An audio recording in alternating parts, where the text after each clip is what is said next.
All right, everyone, welcome back to the 3 of 7 podcast, and you are in for a real big treat today because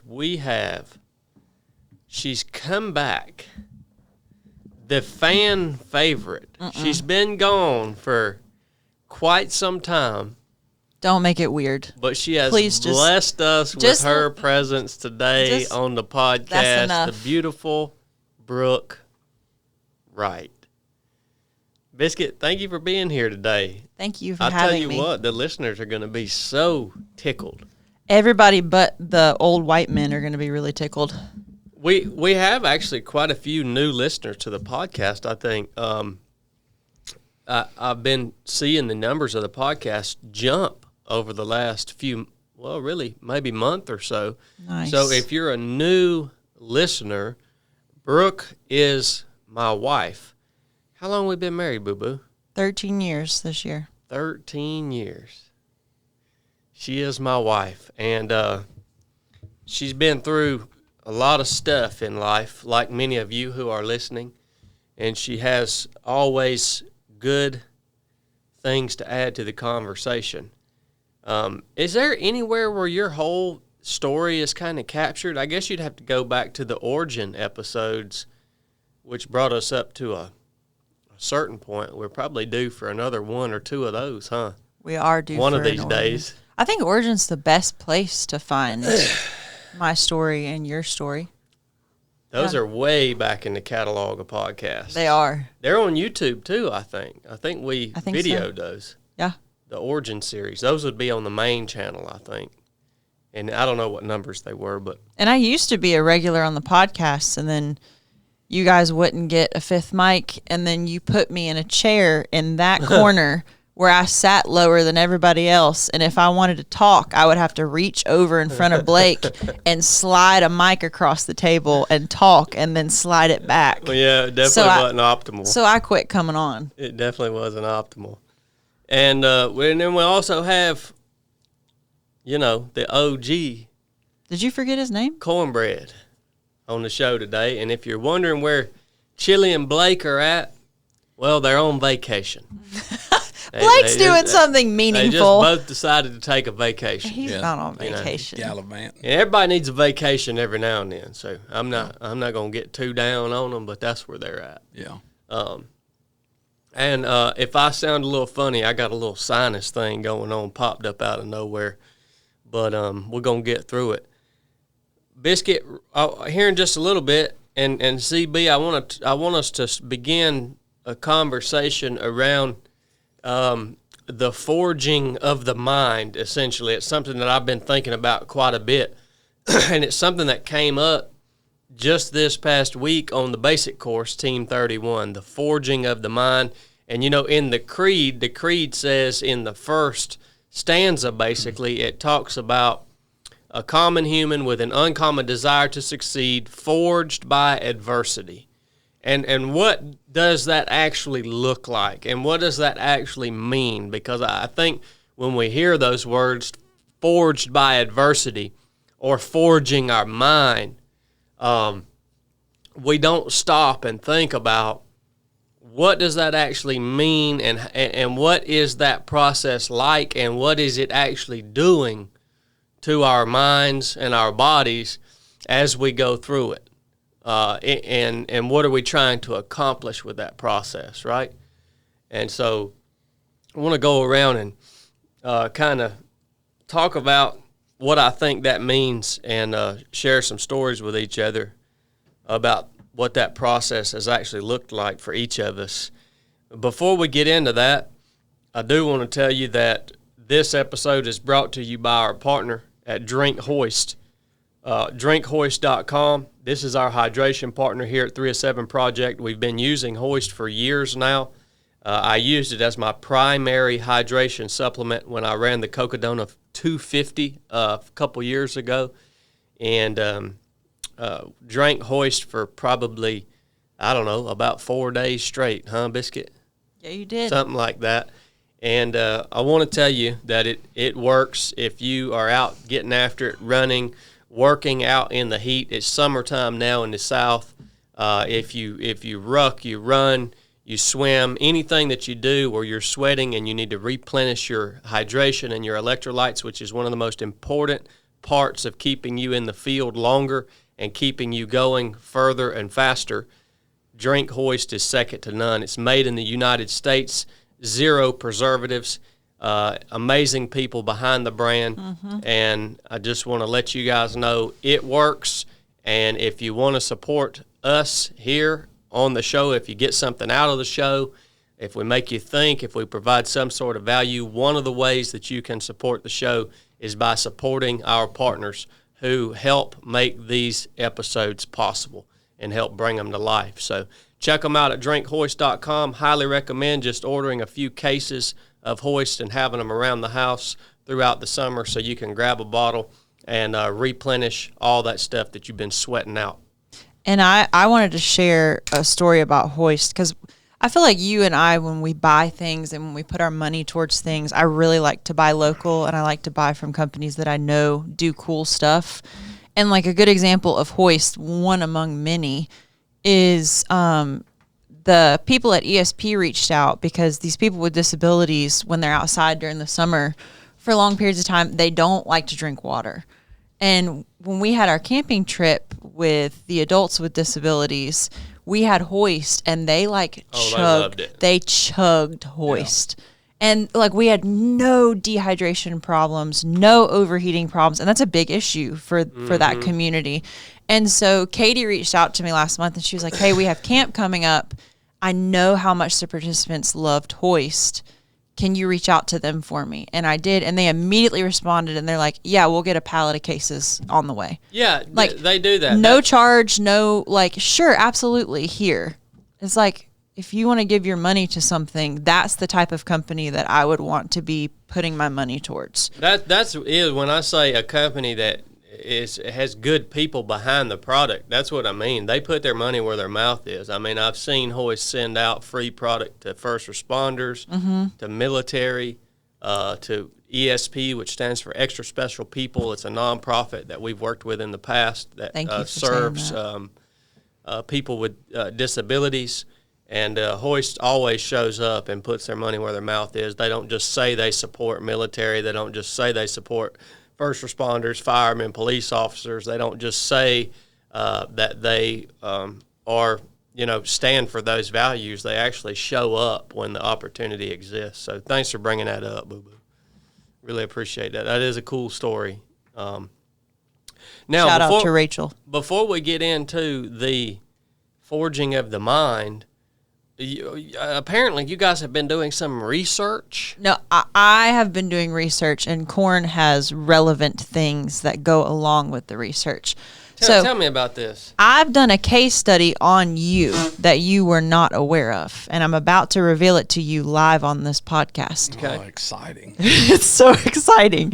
So Chad went through a phase for I would say 2 or 3 years, you can clarify for me, where every night for dinner you were eating a huge ribeye, white rice, and a pound of cheddar cheese. Yeah. Yeah. Okay. And your farts were horrific consistently. Like that was when we were talking about Chris is laughing. That's when we were talking about needing the light in the bed. Do you remember that conversation, Grizz, where we said we needed a light to warn me? It was a really dark season for me. The smell was putrid. And so you've given that up because you finally let go of this whole farce that vegetables are toxic. Thank goodness. So the last, I would say probably 8 or 9 months, you've been letting me feed you vegetables out of the garden, fermented vegetables, good meat. We're still eating a lot of meat. You know what's amazing about you? You do everything for me. You make sure that I'm stop. fed. Let me finish. You make sure that I'm do you healthy. See what he's doing? You make sure that my bed is made. You make sure everything for me is perfect. Can you not undermine my segment? No, this is my segment. On. I just wanted to add just that let in me there. have it. So the case study is you did the first part on your own. That was the not placebo. That was the controlled part. where you did that and your gas was terrible. You would blow up the bathroom and it was unbearable and it was consistent. Since we've changed to a plant-heavy diet with a lot of fresh vegetables and fruit and a meat with every meal and a lot of eggs, I'm not joking. His farts don't stink anymore. Ever. I don't even really fart anymore. I mean, I might fart once a week. I don't think that's good, bub. That's not true. Well, the stuff I'm eating is not producing any gas, man. You might be I bet I don't fart once a week. A blockage going on No. if you ain't farting. No. So that led me to this scientific question of, is the smell of your flatulence directly correlated with your overall health? And my research says absolutely. Absolutely. Really? Mm-hmm. So it's a health indicator. It's a huge health indicator. So I will be unveiling a new drink coming out in the next 2 months that will help neutralize your flatulence odors. But that's just a tease for that.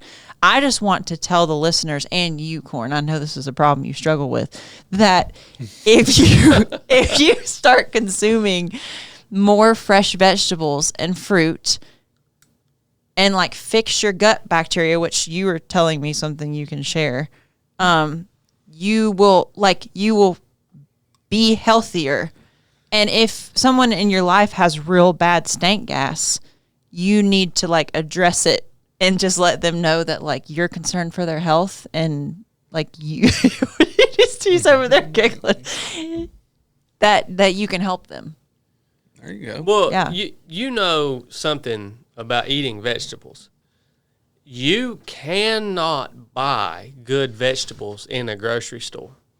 Like even the organic vegetables that you can buy in a grocery store, when you eat vegetables that are grown at home, the stuff that Brooke and her team grows, when you eat that, you realize how rich in flavor all of those vegetables actually are. Like the difference between all the different types of green leafy stuff that you eat, the flavor profile is so distinct.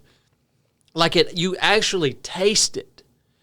And it goes for everything. All Broccoli. Green beans, broccoli, tomatoes, Strawberries. Any sort of fruit that you can grow. But I don't blame people for not wanting to eat vegetables if they have to buy them from the grocery store, because I eat vegetables from the grocery store now. If I have to, they have no flavor. No, they're bland. I don't even know how that happens. I don't know if a lot of those organic vegetables are being grown with hydroponics or in a greenhouse or what. They're not getting real soil and sunlight, and that's part of it. But a huge part of it, like tomatoes is a great example.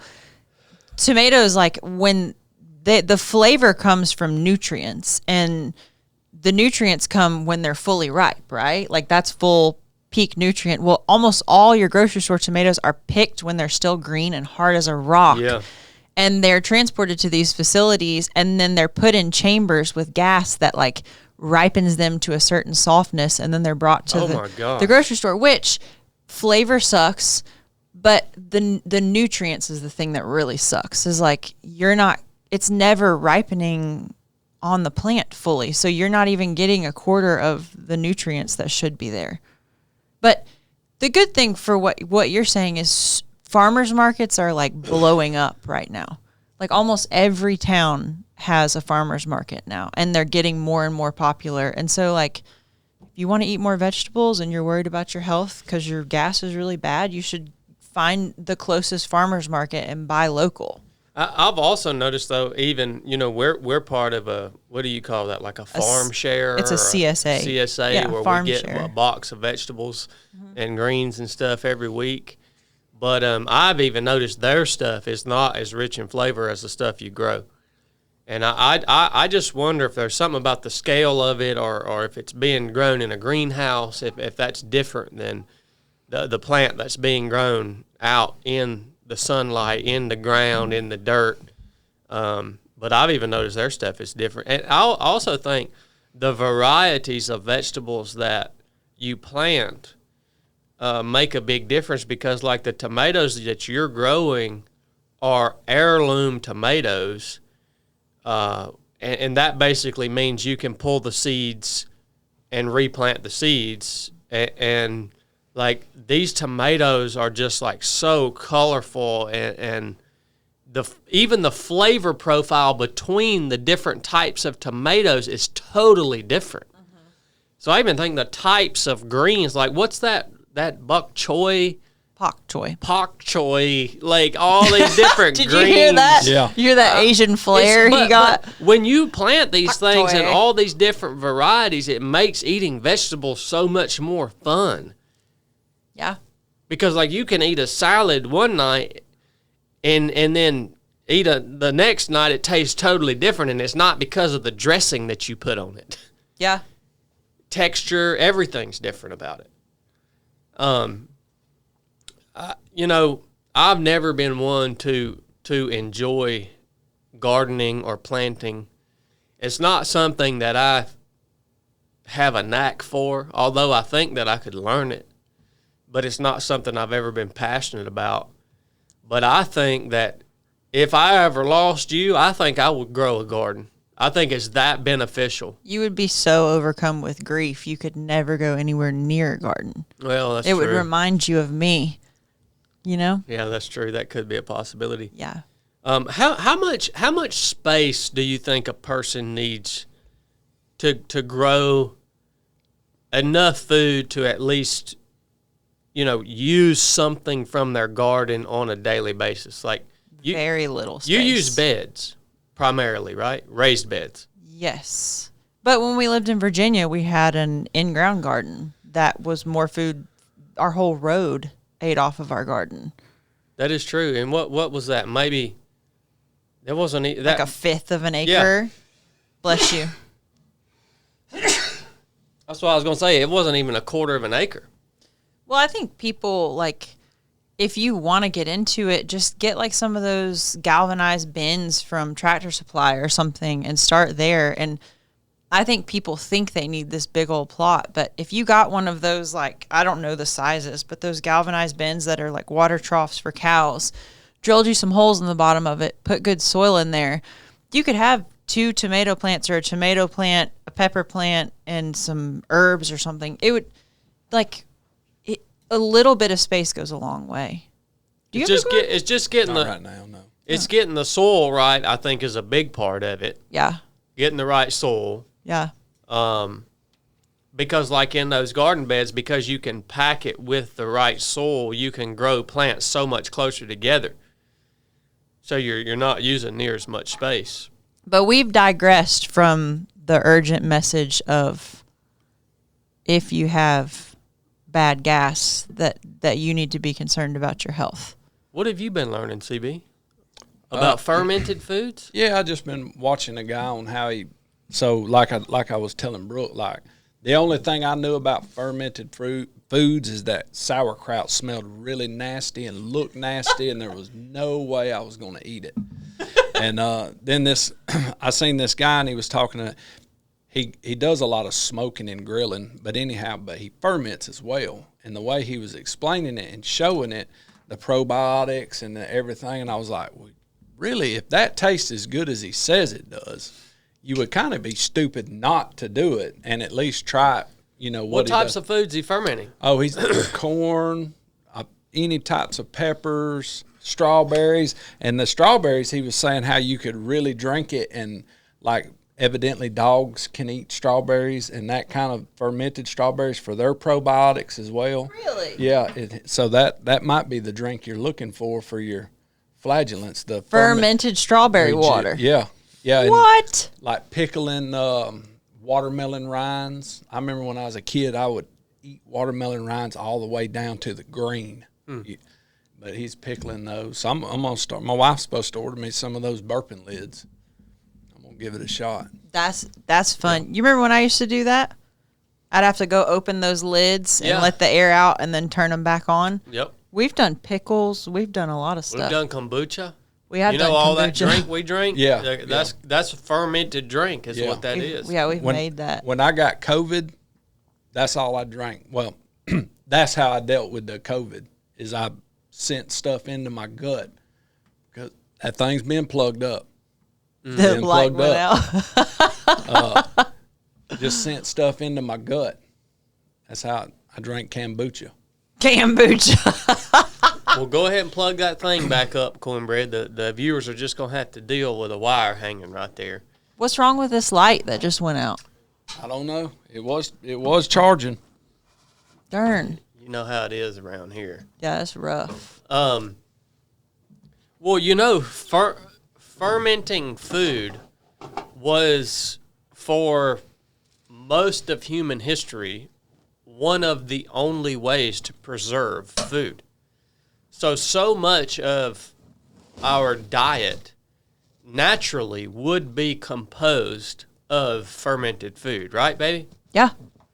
Yeah. I think that's a huge argument for like all the metabolic disease that we're experiencing right now. I think it's mostly the sugar and crap, but a lot of people say that like our guts were conditioned over hundreds, possibly thousands of years to like accustomed to processing fermented food, and now all of a sudden it's like the average American doesn't eat any fermented food. Like even pickles. People like to buy the shelf-stable pickles. They won't buy fermented pickles, you know? I didn't know that. Yeah.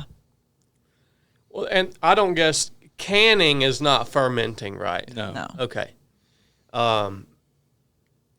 Pretty much in the grocery store, if it's not refrigerated, it's not fermented. Because you witnessed at our old house when that bottle exploded in the trash can. Like if you What leave, was in that? It was kombucha we had made. Oh, okay. But if you leave anything with like live bacteria in it sealed and don't keep it in refrigeration, it will expand and explode. So, like if you're looking to eat fermented food, get out of the center area of the grocery store. So old ways to preserve food would have been fermenting, smoking, and then I guess Salt, yeah, curing. yeah, salt cured, Yeah. and then I guess more recently canning. Yeah. Or if you had a bang up root cellar, you could That in a root cellar was basically like a primitive refrigerator. Yeah. Yeah. Yeah. We had a student on the basic course this past team, and she talked about she canned a lot of meat. Have you ever done that, CB? No. That's crazy to me. Yeah. Yeah, she was talking about how good it was. And I was in the SEAL teams with a good friend from Pennsylvania, and I guess maybe it's bigger in the Northeast or whatever, but that's what they did with all their deer meat. Really? They canned it. Raw, or they cooked it. And Well, then I canned think it gets cooked maybe in the canning process. Yeah. What? It gets cooked, but you season it and everything in the can so that when you open it up, it's just ready to eat. We might need to learn how to do that. That would probably be a great skill to have if crap went south. That would be, because then it takes some equipment too. Yeah. The canning process takes some specialized equipment. Yeah, we might need to figure that. We might need to figure that out. And Grizz says he knows how to do it. And also smoking. I mean, that's a lost art. When you look at all old home places, every single old home place has a smokehouse. Yeah. Out back. Every single one. My grandfather had a smokehouse. Really? Yeah, sure did. He cured meat and everything. He had big salt boxes. He'd lay meat out in the salt boxes and cover them up. Now, I was young, so I don't know the process, but I remember being in the smokehouse with him and him throwing meat in the salt boxes and hanging meat up on the back porch. And I remember thinking, why is the flies not just, because when I was a kid and I'd kill like a rabbit or something and leave it laid out, it'd be ate up with maggots and flies, and he'd hang this meat up. And, I was 7, 8 years old. I remember wondering, why is the maggots and flies not just tearing this? Well, he'd cured it. They didn't want no part of it. That's got to be an art form too. Like I feel like him and other people really knew how to do that, if you got that wrong, you'd probably get sick as a dog. Yeah, he had people come from all around that would buy from him. Dang, that's so cool. I remember the first time I ever saw a cured ham or leg off of a pig. You've seen them before. Yeah, haven't oh you? yeah, Ed Vassar had it at his house. Of course, Ed He had it. that. It was in his shed, and It was in his it was shed? covered in mold. Yeah. Yeah, you don't have to refrigerate them. right. It was covered. The whole thing was covered in mold, and I thought, what on earth? And he cut the mold back off of it, and then started eating it. Yeah, Not the moldy part, but the meat Under that it. was underneath. yeah, And he swore up and down it was outstanding. yeah. But how crazy is it how much of, that knowledge has been completely lost? Yeah, because of the Frigidaire. Bridget. Seriously. Quickly, Yeah. so quickly. I mean, Yeah, what do you, absolutely. what are you talking about? 4 or 5 generations? Yeah, I guess. So that knowledge has been lost. Well, maybe over the course of the last 70 years, maybe. Yeah. Probably, because when did your grandfather pass, Corn? It was in the 90s, but he had quit doing that by the time I was in my 20s. Well, those folks were like, thank God we don't got to do all this to eat good anymore. Like, we're over here like, dang, we wish we knew how to do that. And they were probably like, oh, great. Like, I can actually just sit down and eat some meat. I don't have to spend 3 days preparing it. Yes. So he was born right before the Depression. So really it's probably been dead since, what they call the people that fought in World War II, the greatest The boomers? generation. No, they were called the greatest generation. Oh, really? Yeah, so it's probably lost with them. Like they probably knew of it and knew the intricacies of it. Yeah. Doesn't mean they were indeed doing it, in the 60s and stuff, but Dang. yeah. You think about how our lives are set up today in this modern culture, where we have the luxury of basically being gone all day and working some job, right? Some artificial made up thing that we find importance in. Some job, right? Yeah. Whereas if you had to do all of that, your job would be your own survival. Yeah. It would be what is it that you are contributing to your survival and to the survival of your community. Because you're not only having to produce enough smoked meat for you and your family, but then you're also maybe the guy in the neighborhood that smokes the best meat. And so then you're trading that for the dude that grows the best garden. Mm-hmm. You know what I mean? It's like that would be your life. Yeah. And we would not exist. Because podcasts and this job that we do is kind of this made up thing, because now everybody has a lot of time on their There's hands. space for it. And they Yeah. need to be entertained. And I feel like a lot of jobs out there now, especially now, the last decade, there's so many jobs that would not have ever existed because it's literally something to fill people's time. Yeah. And it's like, whoa. Yeah, I mean, think about how many people now are making a living off of rental houses. I on that specific one, I know people who believe that who are morally opposed to that, to making a living off of something that is a basic need for every single human being in terms of housing. In other words, they're opposed to it morally because what has happened is because so many people are into this rental thing, you know what I mean? Mm-hmm. That there are no longer houses for people to buy. And the houses that are left for sale, any sort of deal that's out there is being bought up and hoarded by these people who rent these houses.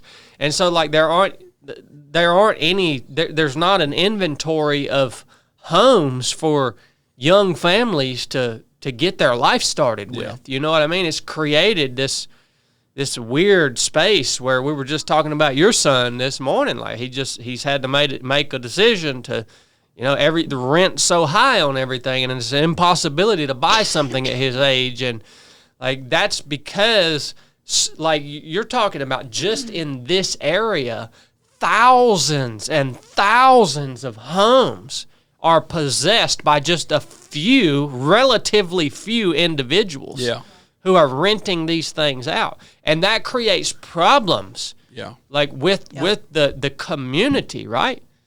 Well, there's been a lot of sketchy. I feel like we talked about this a couple of years ago on the podcast about like those big companies. I think one of them is called like BlackRock or something, but buying up like not just really wealthy individuals, but like these big corporations buying up real estate and creating like where Cooney and Buck can't afford to get a house. That report actually just come out within the last week, and there's 8 states in the nation that those corporations bought more houses in all of those 8 states than individuals did. That's sketchy to me. Like there's something, and those companies are tied into the federal government deeply, and like there's some kind of weird something. I've been listening to too much Joe Rogan, but there's weird stuff happening there. Georgia was one of them. It was like Georgia, Washington, Oregon.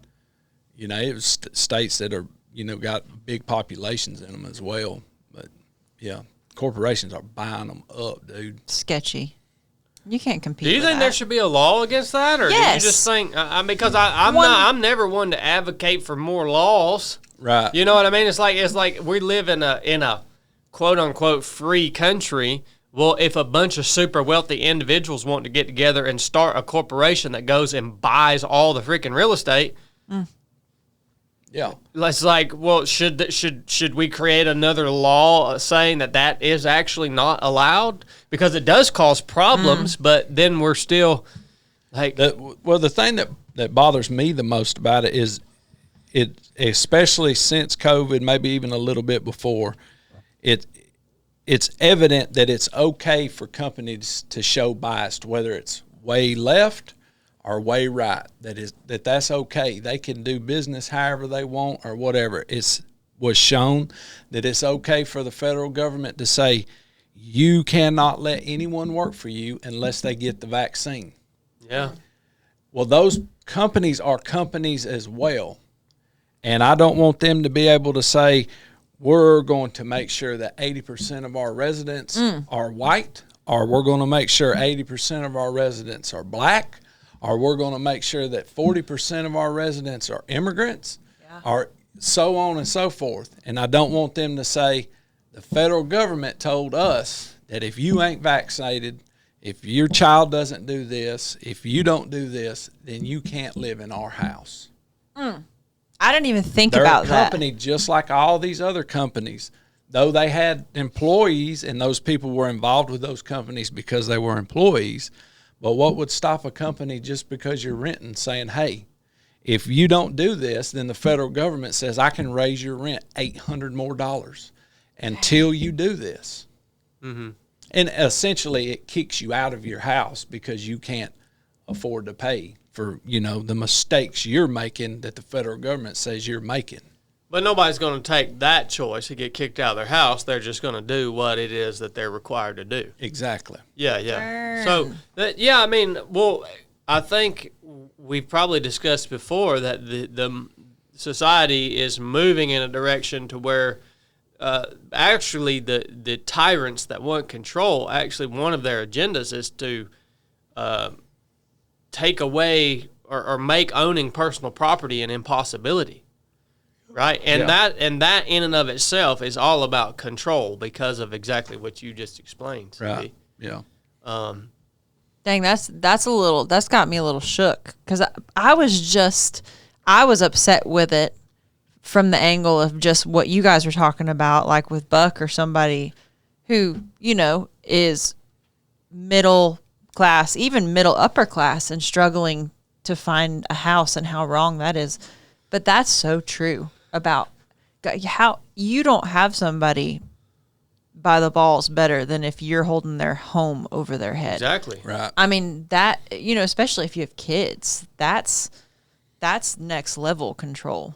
Yeah. I mean, that's freaky. Yeah, and that's why there are people, and I have to say, like, there's a part of me that agrees with the people that I know who are morally opposed to making their living by renting these houses to people.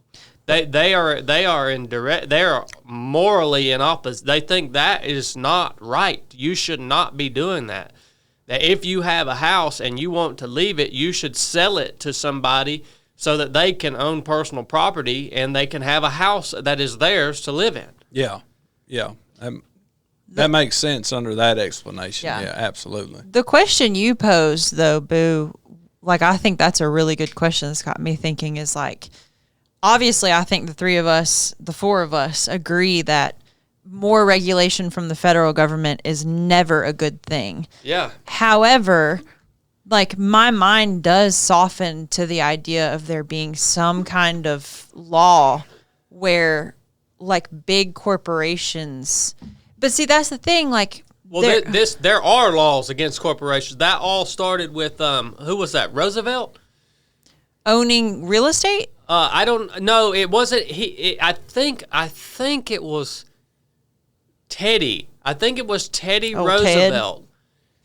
Ted. He basically made laws that were debilitating to these massive corporations that were running these mining operations and these factories and all this stuff. I think like he went so after this isn't a new problem. Right, We're just yeah. talking about it in terms of housing Right. now versus back then. It was like these big corporations were getting super wealthy because they lived in a free country, and it was a bunch of super smart, wealthy dudes that got together and said, yeah, we're gonna, and all these people that were working for them were basically just getting like killed and like barely getting making any money.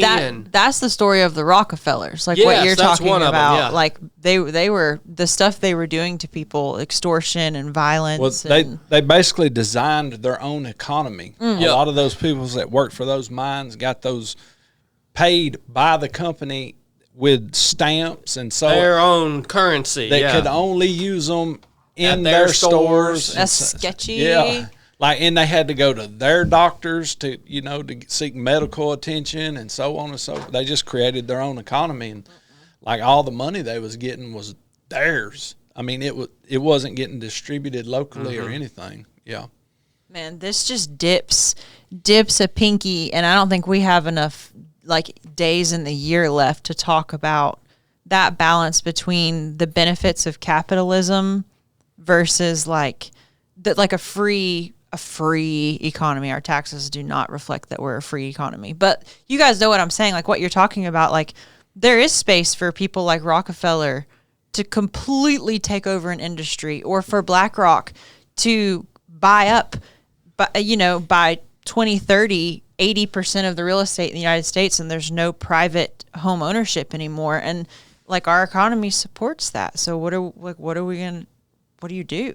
I mean, and is regulation the right option? Like, yeah, because the other option, and the only way for it to move in the other direction without government intervention would be for the citizens of the country to basically protest that. Yeah. But then that will force a large percentage of the citizen population to have to suffer for some amount of time. In other words, if everyone in the United States said, you know what, this is a free country, we believe in private property ownership, so BlackRock, guess what? We are not living in any home that you own. We are not living in it. Well, the citizens could bankrupt that company. Right. but they would be living in tents But or piling up in houses. It would cause the citizens to have to suffer, and that's why nothing will change ever in America, is because we as people do not have the capacity to choose suffering. We don't. I think that's all part of the. I was daydreaming about this the other day. I think we've talked about this, but I love the subject. I think it's part of the overarching theme of, like, we're talking about your granddaddy that used to be able to cure meat, and then when it got to where he didn't have to work that hard anymore, he's like, well, I'm not going to do that anymore. That's painstaking. And it's like this slow curve to where we get more and more comfortable and we crave more and more entertainment and more soft things and more, and it's just this, it's like, here's independence and freedom from government and from rule, and we're over here like you're talking about, Boo, like the idea of two families taking up one house to maintain their freedom, or sleeping in a tent, for goodness sakes. Probably, I would say 96% of the United States would never do that in the name of freedom. They would never. No, like, and we're that's so and that's soft. the only other option to change things in the United States. If you don't want to give more power to the government, which you know they're ultimately abused, the only other way to change things is for people and communities to band together in order to change things, right, based off of the decisions that they're making. You know, people get so, and I'll catch a lot of heat for this too, but we just saw not long ago all the workers who like offload the cargo ships. What do they call those? They call that strike? A union, right? Yeah. People get mad at these unions, but that's what these people are doing. These people have said, no, you know, we don't need the government's help. Like, we have banded together, and if we don't like what we're getting paid by this massive corporation, we will just stop working. Right, yeah. Like, that's what they've done. But people hate these unions, man. Yeah, the unions aren't popular in the South at all. I've never understood that. I've never understood. They can't be controlled. Yeah. There's But, like, you'll hear, like good old boys talking crap about these unions. I'm like, well, what they're doing is actually genius. Right. Like, they don't have to sit around and wait for the government to pass some sort of policy that says this corporation needs to be treating them or paying them more or doing something for them. No, they've just all banded together and said, screw you. We just won't work. And they have someone that is actively working in their favor constantly. It's not necessarily I'm going to wait until there's a problem and then this person. No, that staff is working for their benefit the whole entire time. They pay union dues or whatever, and that's why some people's like, oh, I ain't got to pay to get anybody help me make my money. You know, I'll make my money on my own. Well, they're paying those weekly or monthly dues or whatever to make sure these people keep their best benefit in mind, and they constantly work toward it. Mm-hmm. It's not just wait until you break your arm and see if the company helps you or not, or wait until it's time to strike and then we'll tell you how to do it. No, they're constantly working on that new contract that's coming up in 2 or 3 years, back and forth. Yeah, and this applies to everything. It's funny how much we complain about taxes, me included, you know, going back to personal property ownership. Well, really, we don't own anything. Yeah. We're leasing everything in terms of property, real estate. We are leasing everything from the government because any real estate you own, if you don't pay the property tax, they come and seize it from you. Yeah. Okay? Well, look, if every citizen of the United States said, no, we ain't paying you property taxes, federal government. No, this is my property. I bought it. I paid for it. I inherited it. It's been in my family for years. No, we're not. Like, they don't have the power.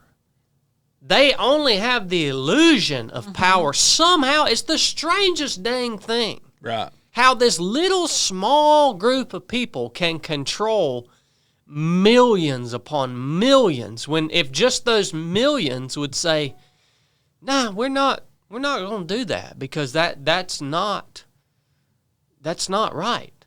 We should be able to own this property outright. It's ours. You can't take it from us. Yeah. It would change literally within weeks. I feel like an idiot for not knowing the history behind that, but that's literally one of the biggest mistakes we made when we allowed that to happen, when the nation allowed that to happen, property taxes. Yep. Like you said, I've seen it. My grandfather's farm, when he passed away, he had a farm, a small farm, in a community that when he was growing up was as rural as it gets, dirt roads, so on and so forth. But that county became part of metro Atlanta really, really quick. And the property taxes in his lifetime went out of sight. People wanted to be in that area to build $1 million homes. They built $1 million, $2 million, $3 million, $4 million homes. And it basically run them out because the taxes got so high. They got so high that the four sisters that were the overseers of the property couldn't pay the property taxes on it, and had to pay the property taxes upon selling it because they couldn't afford to keep it. That's wrong. Like, even where I lived in Paulding County, when I moved there in 2011, the property taxes was $535 for 1 acre of ground, an 1,100 square foot house, and a double wide. Was $535. You know what they were when I moved in 2024? $3,900. That's insane. If you are an elderly person drawing just Social Security, how in the world could you pay $3,900? That's literally 4 or 5 months of your Social Security. That's literally a quarter of the years of money that you get. Mm-hmm. You know, back when my grandfather was growing up, that was their retirement, was their farm. You know what I mean? Yeah, yeah. Like now it costs money to have your farm. Yeah, more money than you can make. 401k and stuff wasn't a thing, and it wasn't taught to them back. They literally grew up when the stock market crashed. They didn't care nothing about that thing. They didn't trust it at all. Mm-hmm. You know, that was their retirement. And people, you know, are always saying, oh, well, there's another farm going. It's going to be a subdivision. So, well, the family can't afford the dang thing, dude. Yeah. Because the county charges so much for it just to be on the side of Highway 27. You know what I mean? Mm-hmm. And Jim Bob wants to build a subdivision there and make him $40 million. They can't afford it. Mm-hmm. That's happening right now in Floyd County. Like our little Facebook community page, there was a lady, and I think she owns a good amount of land. She's an elderly lady on our road who was just like reaching out to everyone in the community saying like she can't afford. I guess every year they've increased, Floyd County has. And she was saying, did you say yes, Chris? He said, yeah. Yeah, she was saying that she can't afford to stay in her home and she's got to take some kind of action. Like, she was trying to get the community to come with her, and I feel guilty, but I'm like, I don't think there's fruit in that. Like, what are you gonna do? Like, march on downtown? But I'm with you. There should be, like, who's monitoring these counties, and like, what are they basing these increases on, and how is that, like, you know what I mean? How's that fair? Yeah, it's an equation that's in their favor. They're basing it on what resources they have to give to the schools, what resources they have to give to infrastructure. They're not supposed to be able to make any money. So if they've got projects that are projected to be in the millions upon millions of dollars, well, they have to get millions and millions of dollars, and they have to show how they spent millions and millions of dollars. So that it's supposed to be based completely off infrastructure, which includes your protection from the sheriff's department, the fire departments, the roadways, and so on and so forth. But like, yeah, and there has to be some sort of taxation if you want those types of services, right? Yeah, there has absolutely. to be some way, unless you privatized those types of services, and then instead of paying taxes, you basically bought into the police force, and you said, okay, I'm a member now. And if something happens, I expect the police to come here and help me, or an ambulance to come pick me up, or a fireman to come put the fire out on my house. Like, you could go that route. I don't know what that would look like or what that would turn into. It would put a lot more personal responsibility on people. Right. That's for certain. You be calling 911, they'd be like, what's your member number? That's exactly what I was thinking. Exactly. What's your member number? Oh, sorry. Too bad. Your membership expired last month. You didn't renew your subscription. You could go that route. Yeah. I don't see why you couldn't. But if you just want those to be public services, there has to be some sort of tax levied on people within the community. But on your home and your land, no, it shouldn't be on that. them. But what I'm thinking about, like with the personal property, and then I'll let it go, is like your example of Paulding County, that increase is insane. Yeah. So like you were in the police department and you know people, like what, like those things. Is there major roadway improvements? Have the police department's salaries gone up? Did they all, like, is there tangible, I should know this because I complain about it, so I should look into it, but like, is that common knowledge for a community legally, like for us to go somewhere and see where that money's going? Yeah, it's all open record. I mean, you can drive down 278 and look at the nice $7 million courthouse they built and the however many $1 million brand new jail that they didn't need that they built. You know, that's clear. Now, like the deputies did get a well-deserved raise, and they was able to put more people on staff. And so the roads are junk everywhere. If anytime a commissioner or councilman says we're doing this to build roads, that is bull crap. The roads are junk everywhere, period. The only ones that do the road half decent is the state. And then you're in a whole different conversation about taxes there. How them property taxes in Chattooga County treating you? I haven't got them yet. What? Yeah, I haven't got them yet. I'll get them. I'm sure they're doing no. That's why I like. Really? I'm when I ride around Chattooga County or Ruck or whatever I'm doing, I like the fact. I'm not saying I like the fact that the people are poor, but I like the fact that the houses don't look spectacular because those taxes have got to be bare minimal. Like those property taxes cannot be going up insanely. And there's very few subdivisions in Chattooga. Very few. Well, and to go even further down that conversation, not only do you never own your property, you're leasing it from the government, but also you are told what you can and cannot do on your property. Yeah, absolutely. Yep.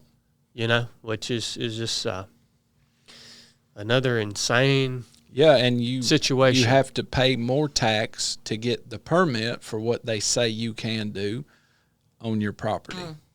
You have to pay more tax to be able to build a building on your property, or more tax to upgrade. I want to get a generator because I don't want to be cold if the power goes out in the wintertime. Well, you got to get a permit for us to inspect your electrical work when it's done. You know what I mean? And blase. On top of, you got to pay tax to drive your car up and down the road. You ain't got to pay it if you want to park it. But if you don't pay it and get that little sticker, we're going to give you another tax to drive your car up and down the road that says you didn't pay the first tax. Yeah. It's deep, man. It's so hard to navigate, like where my heart and my mind land on that, because I feel like, Boo, you and I have talked about before, and I've been places, I know you've been places that don't have a lot of permitting or regulation, and like Cindy never got a septic tank. She's doo-dooing in a 5-gallon bucket and dumping it in her front yard, and nobody cuts their grass, and it's mosquito-ridden, and like all the houses have these additions that look wild. Like, it's just nobody would want to live in an area like that. Yeah. So I'm like, well, dang, I do like appreciate some level of like accountability on what you're doing with your home if it's inside a community. But then I'm like you, it pisses me off if I want to put a shed out front that I have to go ask for permission. Right. But I don't know. I'm on the. It's hard. Yeah, there's really not a perfect solution, at all. I mean, and that's it's wild how human beings, can actually go below the standard of living that an animal has.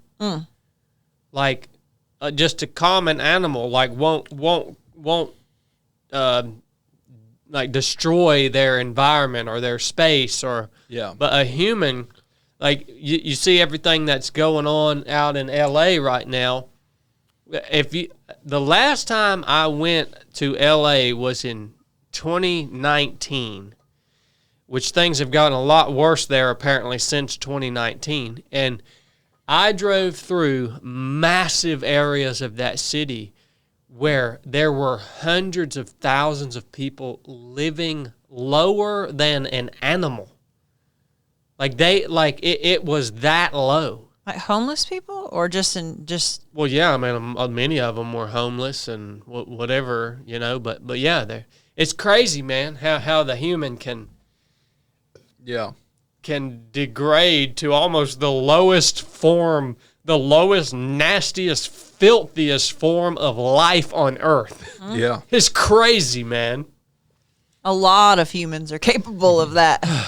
Yeah, because you think about it, us kind of normal people who have standards of living, like we think, it would, like, why do we need to ask permission? Because we're not going to do something that's going to, like, make our environment worse. We're only going to make improvements to our environment. Yeah. So why do I need to make permission to make an improvement to my environment? And, like, if I'm going to make an addition to my house, it's going to be, I want it to be aesthetically pleasing because that's my environment. Like, I don't want it to look like crap. right. You know what I mean? Old Deb buys her a If Home everybody Depot thought that way, like, well, this would be great. But they don't. It's crazy, man. We let it go on. Yeah. Oh, well, we were supposed to talk about forging our mind in this podcast right here. And so I just thought about this, especially because of just the progress you've made over the last year and a half, 2 years, Biscuit, and the intentional steps that I've seen you take to essentially do this, like forge your mind, like legitimate intentional training to harden your mind. And I've been thinking about, what does it mean to be forged by adversity or forging your mind? And, when we are born into this world, our mind is porous. In other words, our mind is taking in all of this stuff, all of this input, like everything is going into your mind and affecting your thinking and your worldview and your beliefs and your attitude and your feelings and your emotions and your mind is just super porous, right? And I think that's absolutely necessary for a young human being because they need to be able to learn all of the things that are going to help them, become adults and get through this life.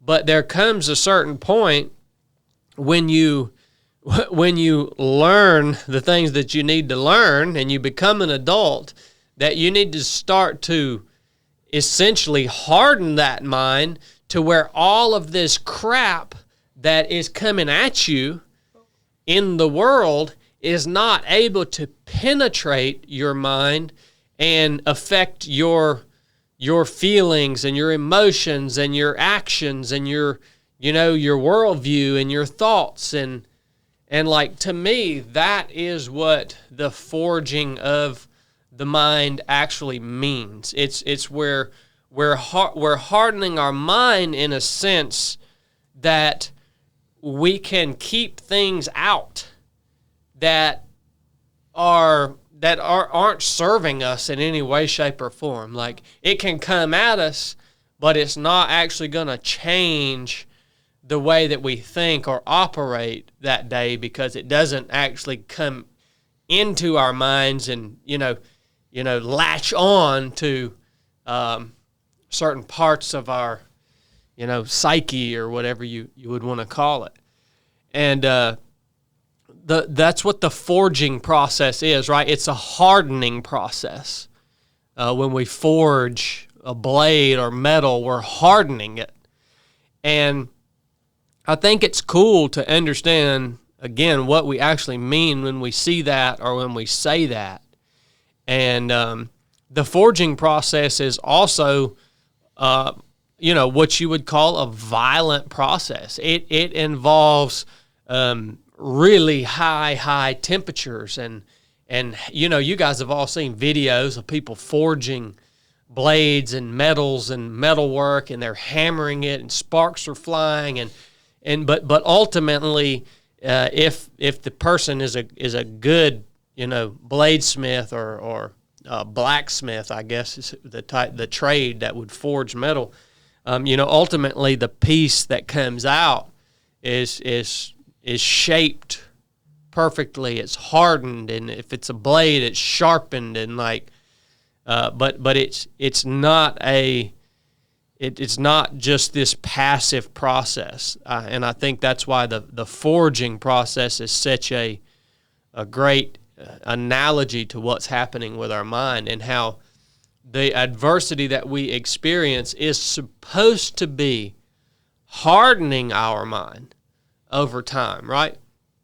But I think we have to be intentional in terms of the decisions that we make as we move through adversity, if we want that forging process to actually take place, and we don't just want to allow whatever's happening to us to come into our mind and take over our mind and spiral us down into this hole of, whatever it may be for each of us out there, grief or sadness or anxiety or depression or whatever it may be. You know what I mean?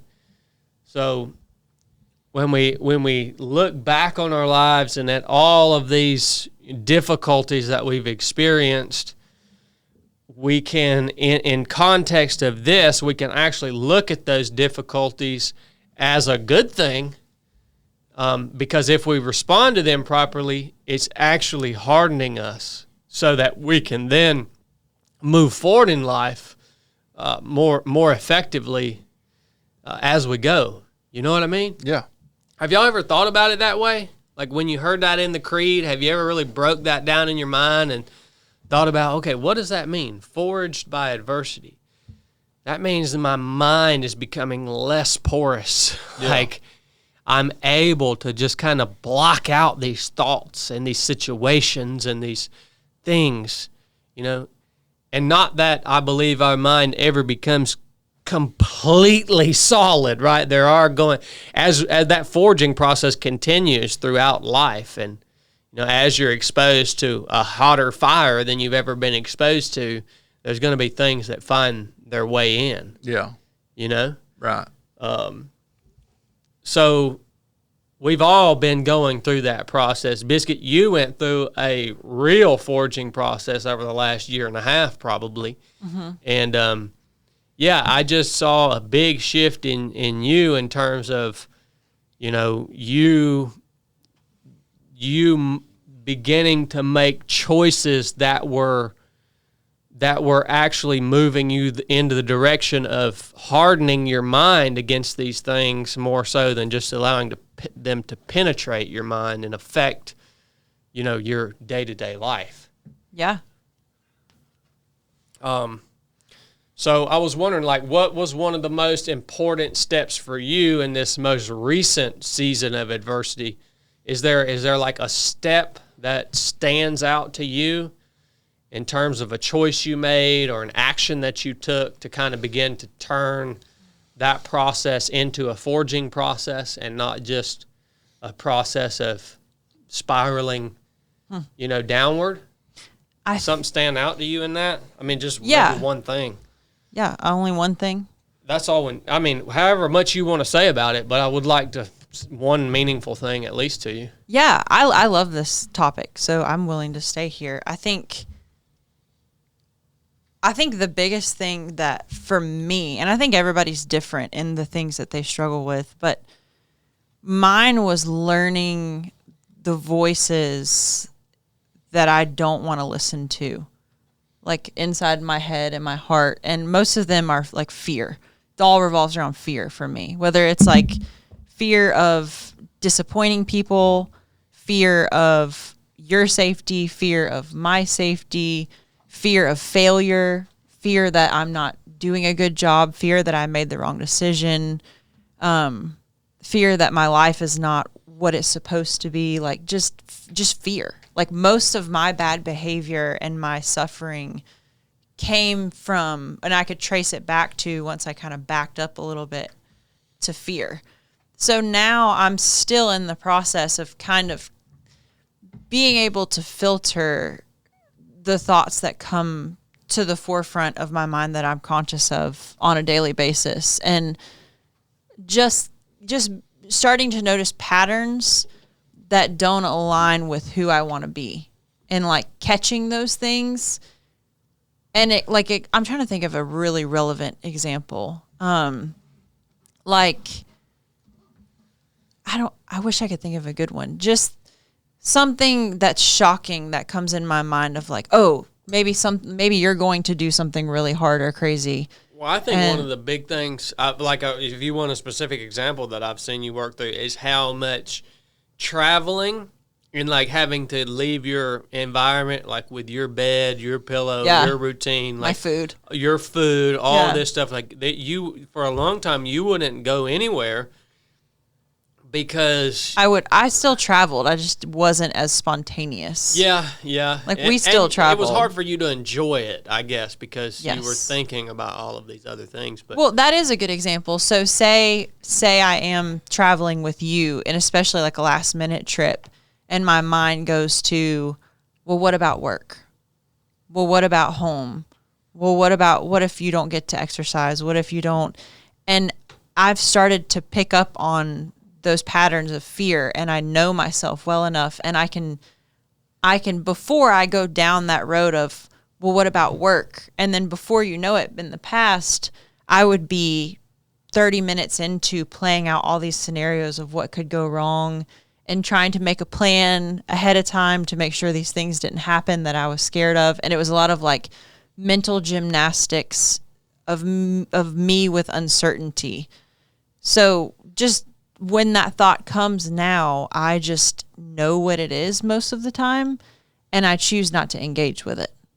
I'm just like, yeah, that's that part of me that is still around, but I don't want to be that person anymore. And so, but a lot of that is just behavior and action, and just choosing to move in the direction of who you want to be in that situation, even if what your mind and your heart are telling you is not true. Like it doesn't align with that. It's getting outside of what your mind and your heart are telling you, which is a really weird thing to learn, because my body gives really, really big signals for things, especially things that I'm scared of, and to be able to get to a point that you can recognize that, even though every part of your body is telling you that threat is real, or this thing is something you need to really pay attention to and figure out, and like learning to let it go anyway.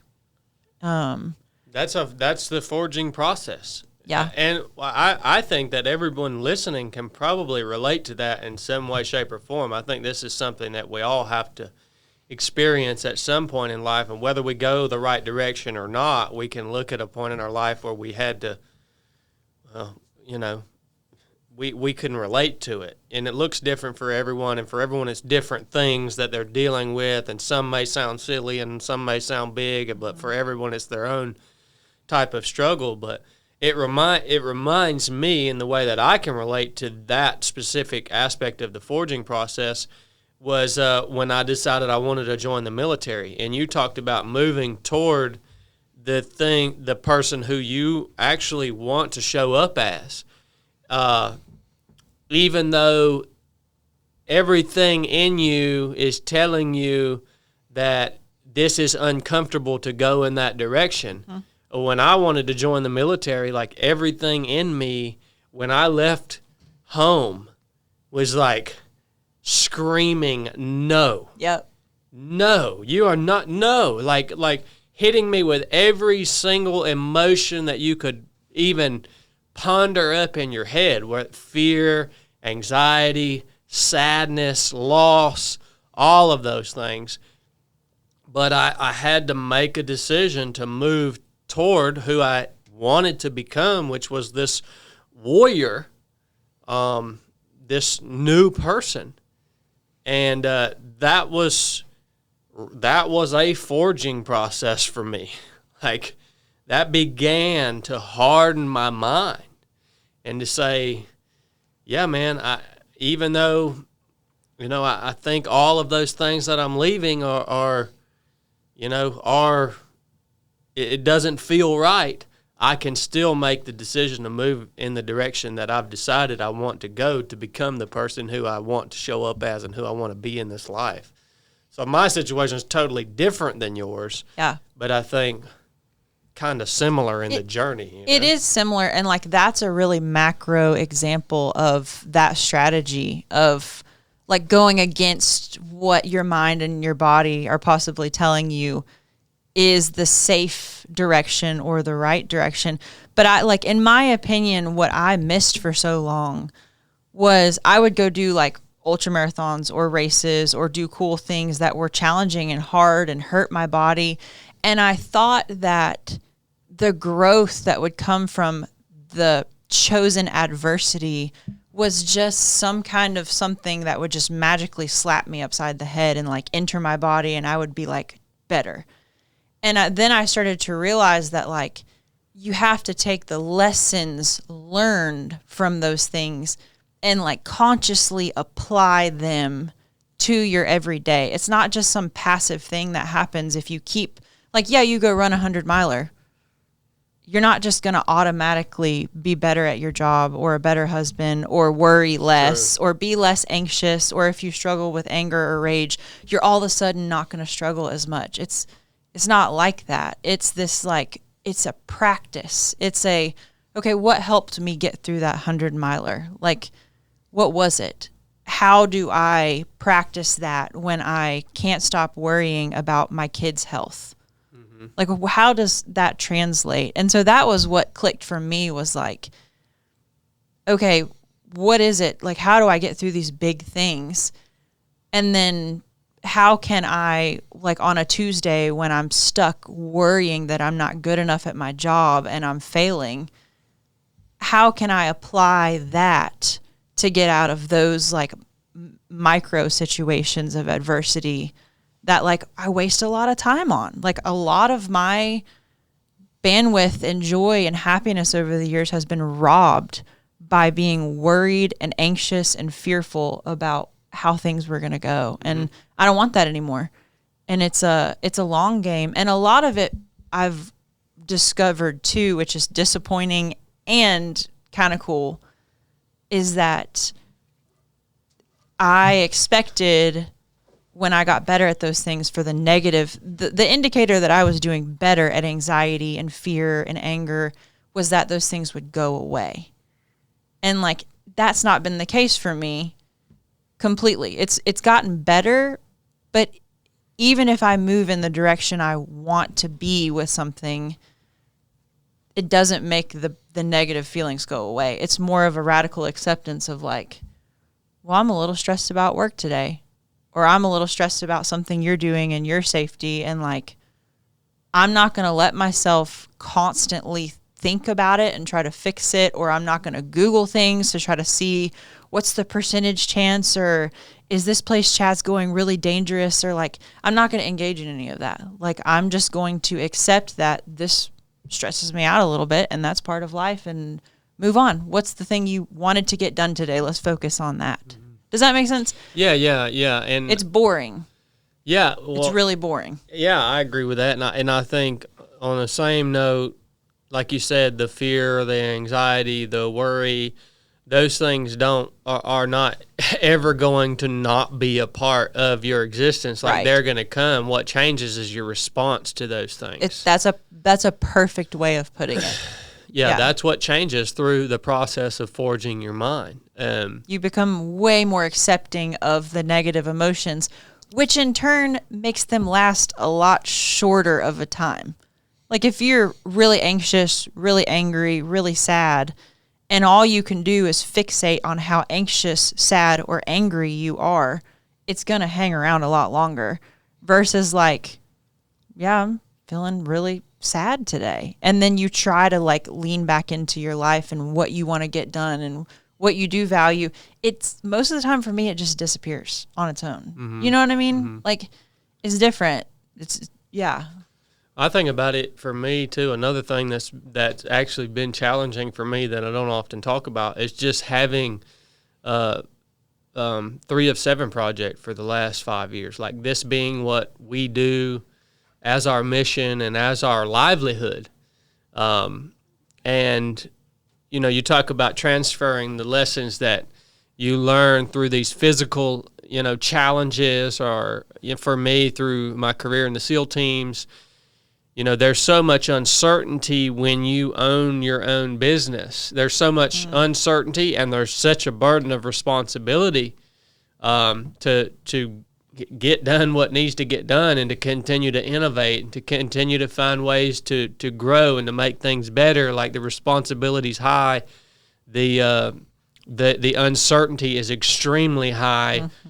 I mean, we literally, as long as we've been in business, we don't know what next year is going to look like. You know what I mean? It's like, and for me, taking the lessons that I've learned from these intentional physical endeavors that I've done, how I apply it here to this situation, which is in real life, is, you know, when I do start feeling that worry or the burden of that uncertainty, I just think, well, I'm going to do my best at whatever the next thing is. Mm-hmm. Like whatever the thing that's coming is, like I'm just going to show up and I'm going to do the best that I can possibly do at that thing.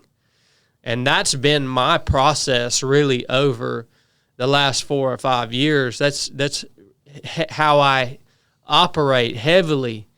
Is it's like last weekend we had a basic course. And it's the way I operate is as I go along, I'm saying, okay, we've got this basic course. I'm going to show up as the best instructor and the best mentor that I can possibly be at this basic course. Well, then today we have a podcast. Well, the last 2 days I've been thinking about, I'm going to show up as best as I can possibly show up for this podcast. Mm-hmm. Sunday I have Resurrected. When we get done with this podcast, my mind then shifts to how can I show up and be the best teacher that I can possibly be at Resurrected.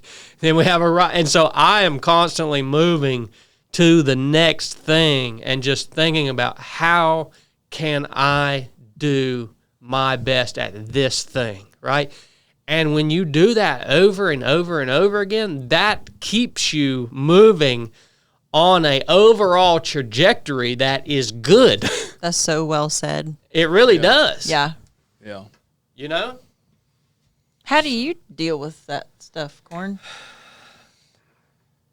Well, I'm just here recent, just real quick, you know, so me and my wife had always had one of the boys in the house, both of them until they was in their 20s, and then at least one of them up until we recently moved at the end of January. So when we moved, something hit me that I did not expect at all.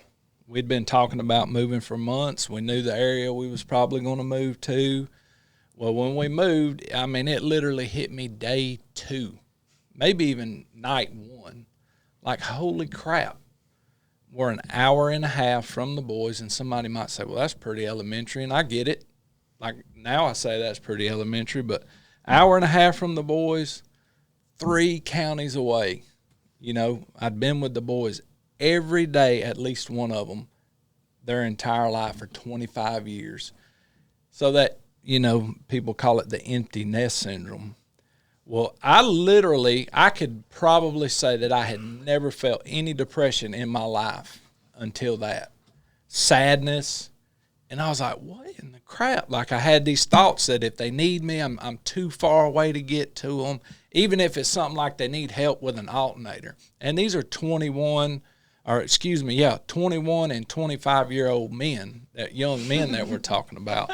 But so, I mean, it even went to like day 4. My wife said at 6 o'clock, do you realize all you've ate today is 2 pieces of broccoli? I didn't even know I wasn't eating because I was letting that consume my mind. And I talked to Brooke about it on the squirrel hunt, and I'd mentioned it to you and Blake. And so I was realizing what was going on. So when you was talking about the realization of what's happening is real important. So as I was realizing what was going on, it was really interesting, and I got over it in a snap. And this is how it happened. I told Brooke about the tornado that that went through. Yes, that was crazy. So a tornado comes through where my oldest son was that bought our house. And I'm on the phone with him as this tornado's coming through. And whether it was the Holy Spirit, whether it was me, I don't know. But as I'm talking to him and I can hear these trees snapping, I just think to myself, and I even said to Ann, my wife, I said, they know Jesus. If they pass away, it's fine. They're good. And I was like, holy smokes. Like, that's instantly in my head on the phone while this tornado goes through. Tornado comes through. What we got to do tomorrow? Hang up the phone? Dude, there ain't been a single bit of depression, sadness, or nothing with it. And a couple of times now I've been like, dude, you really thought that about your kid and his fiance, like a tad bit of guilt. And I was like, well, you're realizing that's bull crap that you're feeling guilt about that. So just squash it. And that's happened a couple of times. But in that specific instance, it was like nothing I particularly said, hey, I'm realizing these feelings and that they're bull crap and these are grown men and I'm comfortable with the way me and the wife's raised them and so on and so forth. This is what's supposed to happen. I didn't work through none of that like that. It just happened with a snap of a finger in that one instance. And I think that is indeed possible. But I think it's important to, like you said, realize the feelings that's going on. 'Cause most of the times our feelings aren't fact anyway. Most of the time they're just bull crap. Yep. You know, but they were derived in fear, you know, oh, I'm not going to be there to help them. Like they have to have me to help them all the time, you know what I mean? So I also think it is very possible that you're forging, like in a specific instance, is bam, you're sharp enough. Like you're sharp right there. And I'm serious, dude. I hadn't worried a single bit about any of that bull crap since then. Other than those three little things of, dude, you really thought, like it was legit. Like this tornado literally went right beside their house, like right beside it, tore trees down, destroyed cars, houses all around them destroyed. And I thought and said it out loud to my wife, if they pass in this, they're fine. Mm-hmm. It's okay. And I was like, holy smokes, dude, I said that about my kid. And then I was like, dude, that's just bull crap guilt. Call it from the enemy, whatever you want to call it from my own messed up mind. That's bull crap. Mm-hmm. Because the truth is the truth. Yeah, I mean, it's to me, it's a cool representation of the truth of Scripture, where we read that the Lord Jesus and His gospel and the faith that He's given us can produce a peace in us that surpasses all understanding, and that essentially a part of that peace is making us into a people that all these troubles cannot penetrate our mind, right? Because we do have this eternal hope and this peace that surpasses all understanding. But, you know, along with that, Jesus also tells us, in this life you will have troubles. That's so right. He's telling you you're going to have troubles. Yeah. But with me, you can also have peace in the midst of those troubles. Yeah. If you know, once you realize the truth that you realized of man, I have been clinging way too tightly to this physical experience that we're all having that we call life. You know what I mean? Well, you go first. I think another reason it snapped me like that is, though I didn't think this in my mind, but looking back on the thought, if I had been in the same house that he had just bought where we was living and all that distance wasn't between us, I wasn't going to be the one that would save him if the tornado was actually going to kill him. Mm-hmm. Period. Yeah, even if you would have been there. Yeah. Yeah, that's cool, man. There's I think what happened to you was a spiritual and just like it's a really cool story. Yeah. There to me, there's a lot of cool stories like that about when people really like a real life event come up against what they fear the most. And like, to me, that's what happened to you. Yeah. Is like, oh, this is like the underlying fear I have is something happening to my kids, and especially me not being there. Yeah. And like, you're on the phone with him hearing a tornado and he's telling you it's coming and you're like 3 counties away. And like in that moment, I feel like you can either get way worse, like it could revert, you know, like you could go down to the pit and realize, oh crap, something can happen to them. Dear Lord. Like, and then it's just heightened and worse. Or what happened to you is such a gift of like, oh, that came true. Like that almost came true. Yeah. And I was okay. Well, it's funny to think that this forging process that we're talking about is not actually always going to look like you doing a hard workout or you running a 100-mile race. What it could actually look like is you coming to accept the reality that you are actually not in control. Like, that's weird how that can be part of the forging process, is accepting the fact that, oh, you're not actually in control of anything. Like, you're not in control of your health. That's right. Like, not complete control. Yeah. You know what I mean? You're not in control of protecting your spouse or your children, not completely. Like, there, you know, you can do things and you should do things to stay healthy, and you should do things to take care of your family and be a protector and a provider.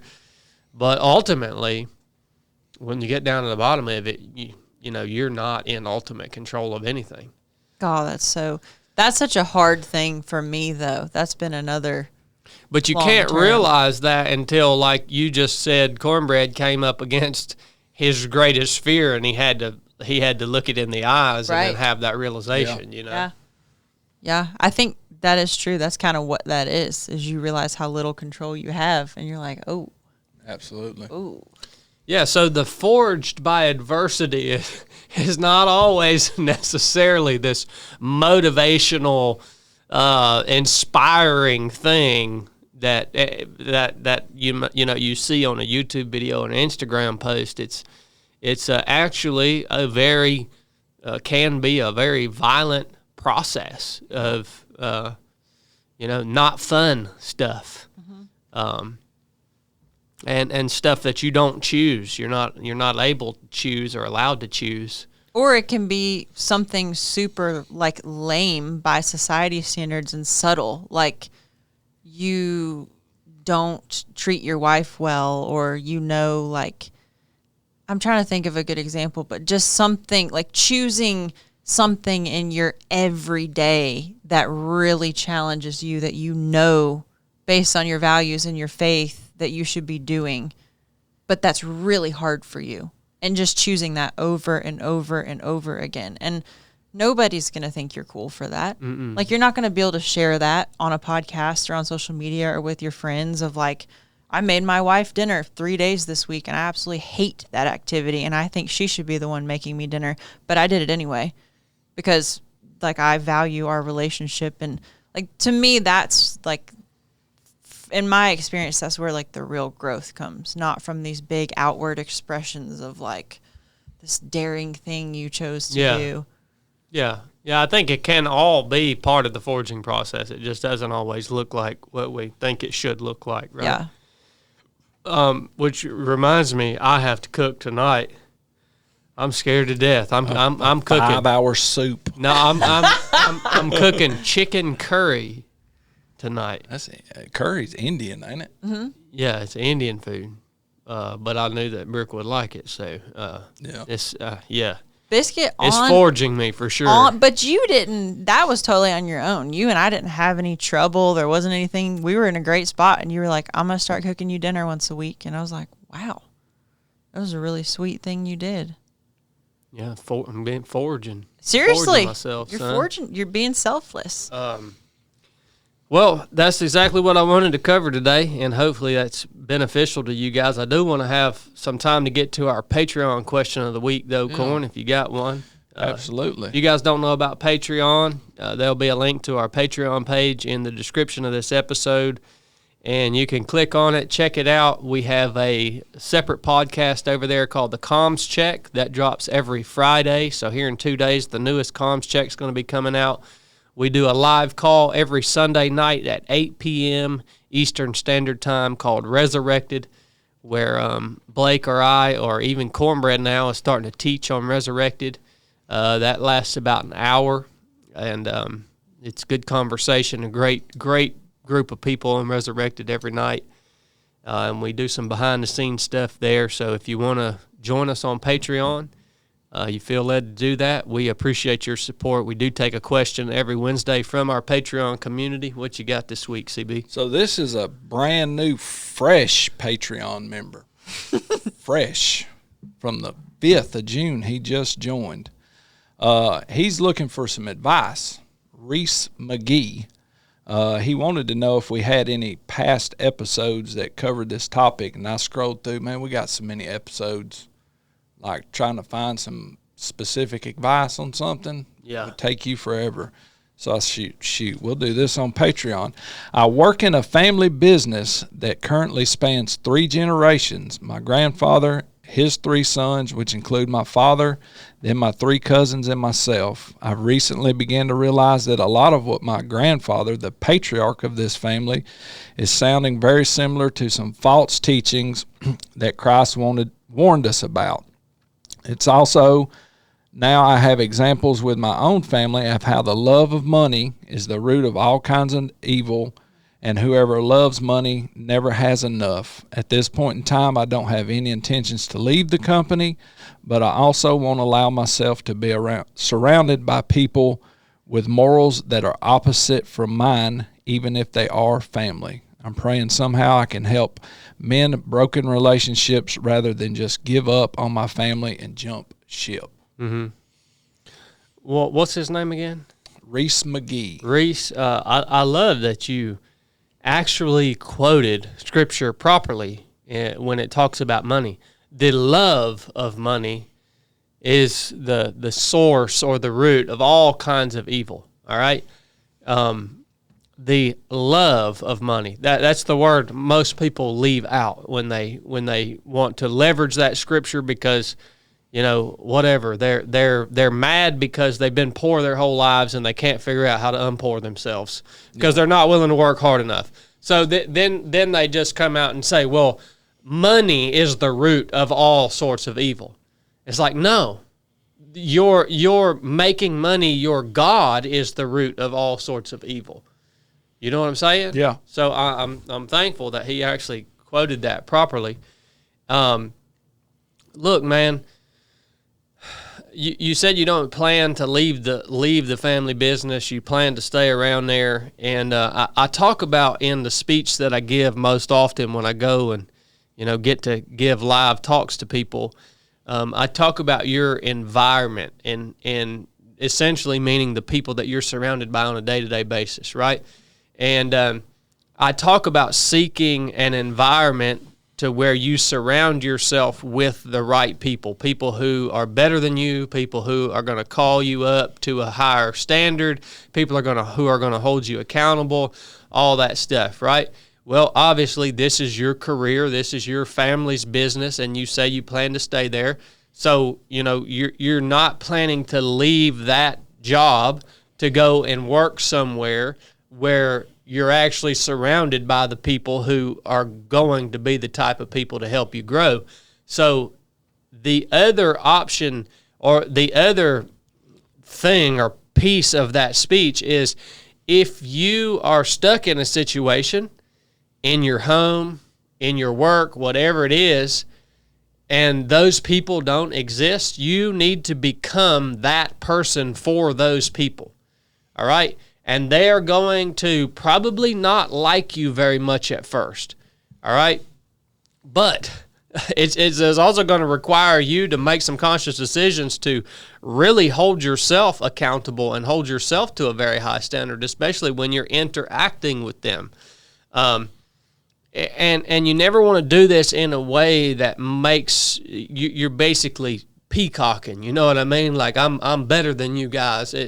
You really have to, in your heart, decide to become that person because you love these people, right? It has to be done from a place and a position of love for them ultimately.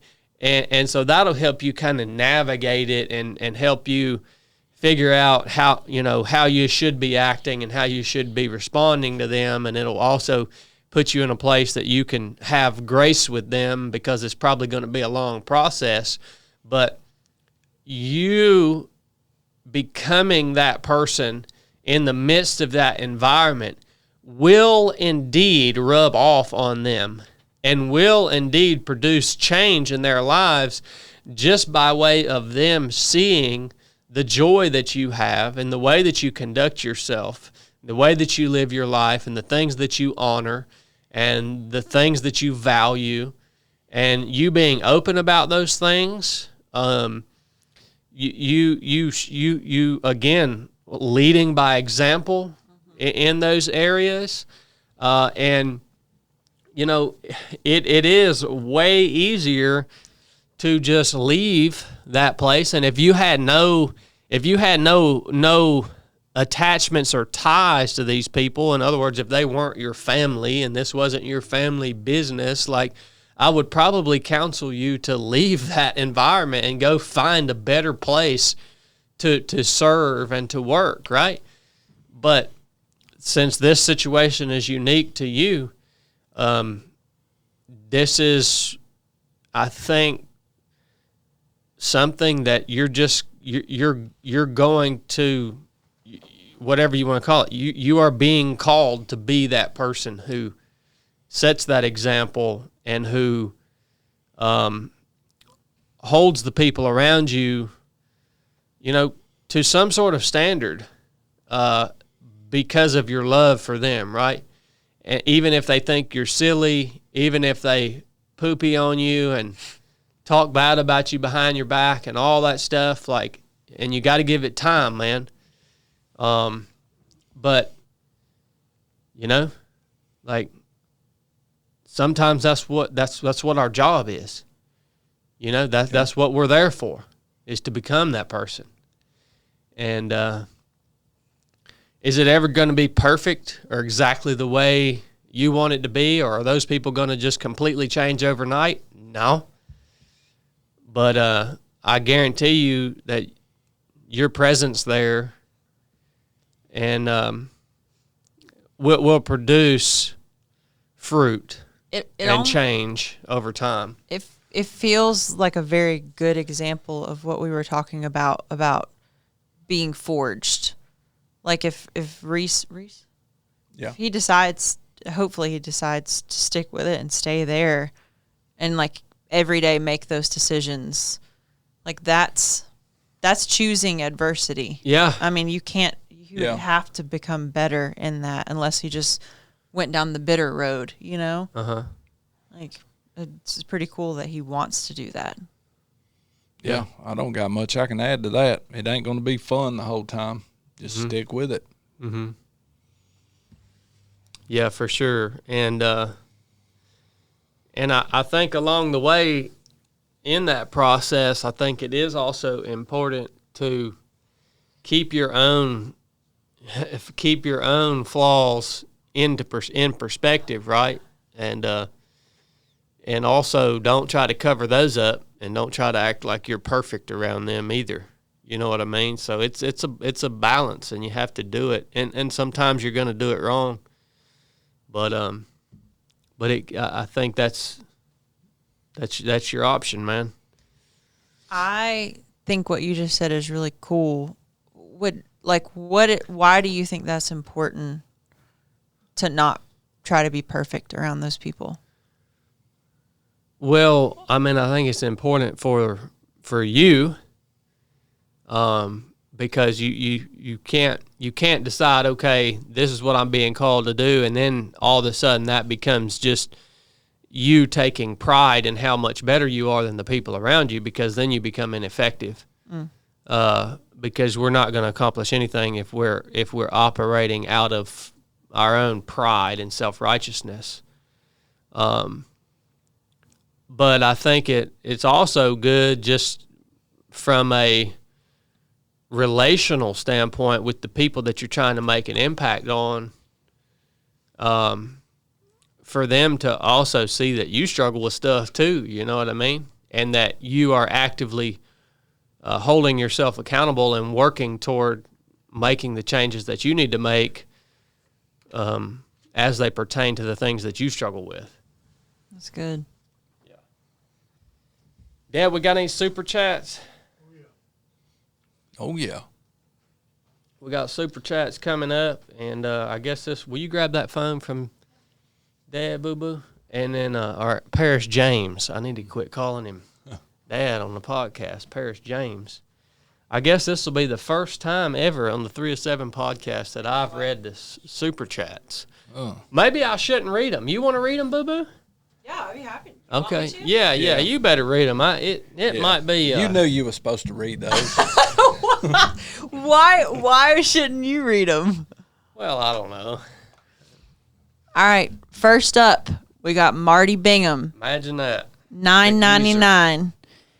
1, I had a good trip to New York City. I did a marathon distance of forward ambulation in the rain. There you go.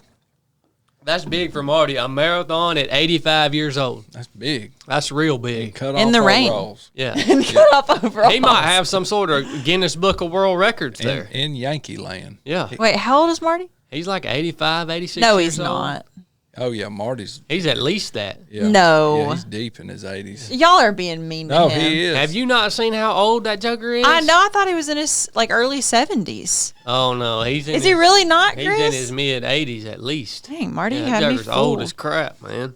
Babe. Amazing he still gets around. Old as Methuselah. And just at a marathon? Good night. What is forward ambulation, though? That's how he moves. He just kind of ambles in a forward direction. When you get that old, that's kind of just how you move. Okay, he said that we got Marty Bingham coming in again, but this time he cut it in half at $4.99. Yeah, he does that tightwad. So, number 2, I had some time left over, so I switched up and did 9 miles of biomechanical locomotion because I'm fancy. Okay. Huh. You must have learned that somewhere. Well, thank you, Marty. Thanks, Marty. Oh, wouldn't you know? I got a Marty Bingham coming in back at $9.99. If you know any Navy squeals who are struggling with mental toughness or anything, let me know, and I'll be glad to help them out. Navy Shields.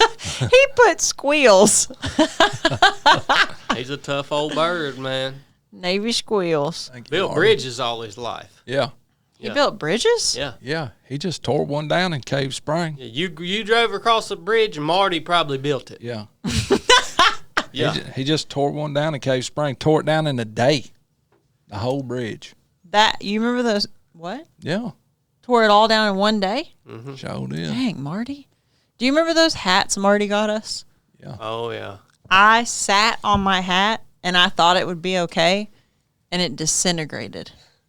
Literally, it just puffed. All the straw exploded. That straw hat, yeah. Yeah, I was so sad. I was wearing that thing every day. Well, So you do have a big old butt, boo-boo. we made it this far. We made it this far without him making it awkward. Yeah. Your butt would eat a hat.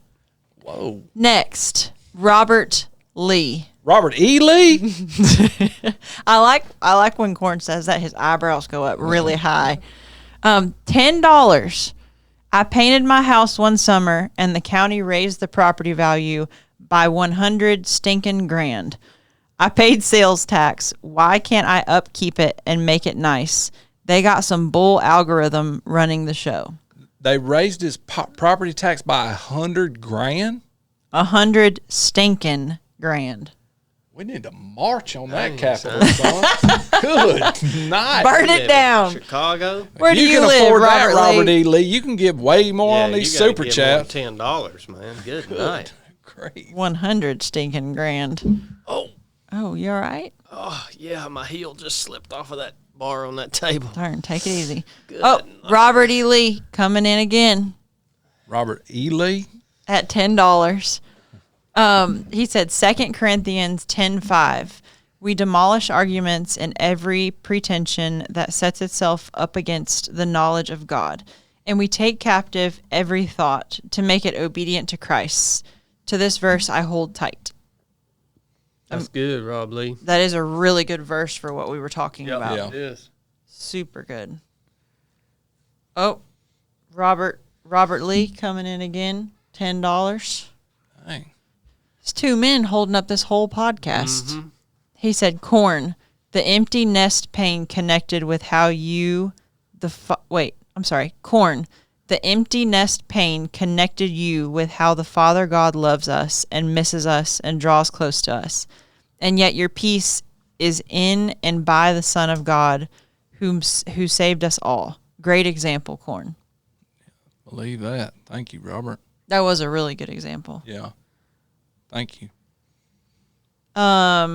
Deplorable lawn guy coming in, $19.99. There we go. Son, Cutting grass, stacking cash. there you go. He ain't Dang been here right. in a while. He ain't been here in a while. Bill, It's grass cutting season. A man can make some dang money cutting grass, son. he'd be hard pressed in the southeast right now with the way the weather's the been. rain's been, Yeah. yeah. That'd be a stressful profession to be in. Yeah.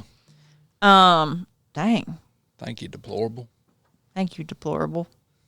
Brian Burgess coming in with $99.99. Good night. Son. And just the sweetest message. Love you guys. Thank you for what you do and you bring to us. Thank you, Brian. Thank you, Brian. Appreciate you being here this week, man. That's wonderful. Thank you for that super chat. And that's it. All right, guys. Well, thank y'all for tuning in. Biscuit, thank you for coming and being a part of the talk today. Thank you for having me. And Lord willing, we'll see y'all back on Monday for Monday meeting. Enough said.